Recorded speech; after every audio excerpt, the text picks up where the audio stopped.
আমরা ধন সম্পদ মনে করি এই জগতে যা কিছু আছে, টাকা পয়সা বাড়ি গাড়ি, এগুলো যদি কারোর কাছে বেশি থাকে সে মনে করে আমি বিরাট কিছু করেছি। তার পরিবারও গর্ববোধ করে যে আমার ছেলে কি আমার স্বামী মানুষের মতো কাজ করেছে। তা এই জগতের বিষয় সম্পদের মালিকানা করে যে গর্ববোধ আমি করছি, অহংকার করছি, যেটা আমার নয় তার প্রতি অহংকার করে লাভ আছে কিছু? এখান থেকে আমি যেগুলো পেয়েছি সেগুলো এখানেই থাকবে, আমি আবার চলে যাব। তাহলে ধন সম্পদ আমার নয় তাই সে আমার সঙ্গে যাবে না।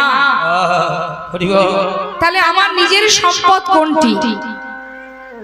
শুধুমাত্র আমার নিজের।